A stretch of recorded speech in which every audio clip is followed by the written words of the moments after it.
as a planner, sorry, deep breath, but as a planner, it's really important to me because I think planning's moved into an arena where we're looked upon as apparatchiks, process people to get a planning application from A to B, or to get a piece of guidance that the government has set most of the ballpark for from A to B, rather than somebody that's actually setting the scene for the future of a community.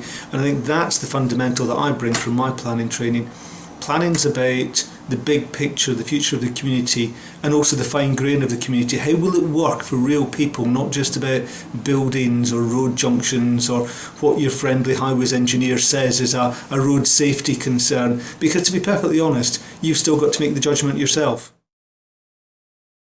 See, I think it varies. I think in some parts of the country where there's a real ambition, planners are still getting involved in the big picture, sexy projects. But I think in the main, planners have actually given that away to other people, other experts that have come along.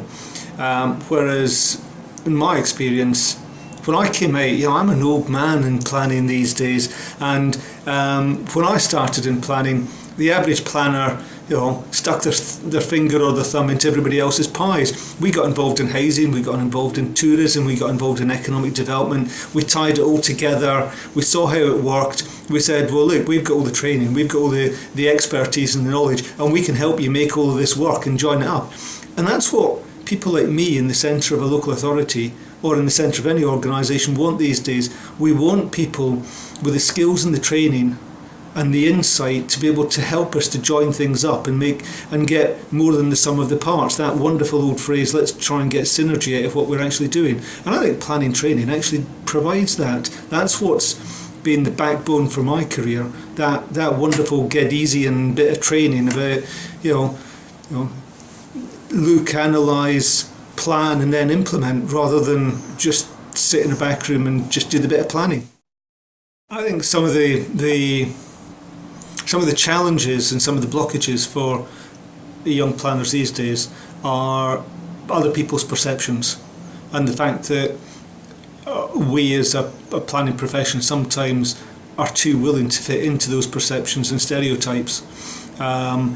People often look at planners as the blockage, as the reason why we can't do something, rather than usually the reason why you can do something if we're actually given the flexibility.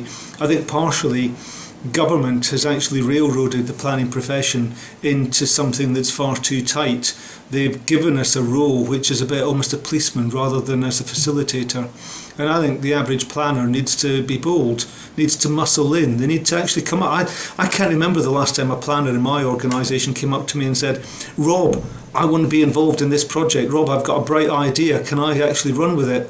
Whereas lots of other professions are doing it. That's what I did when I was a young planner.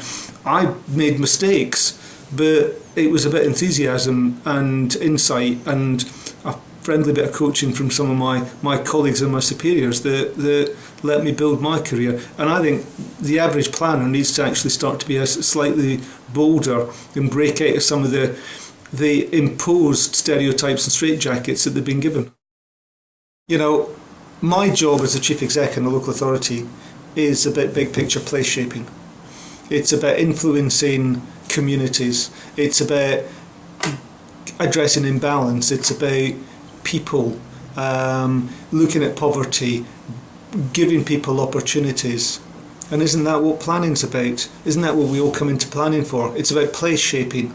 It's about making communities better. It's about giving people opportunities.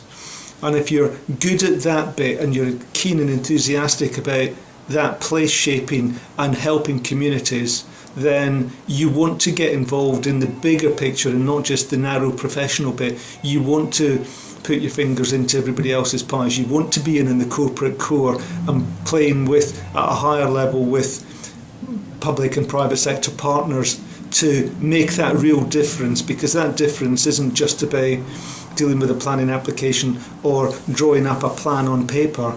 It's about actually making it happen in reality.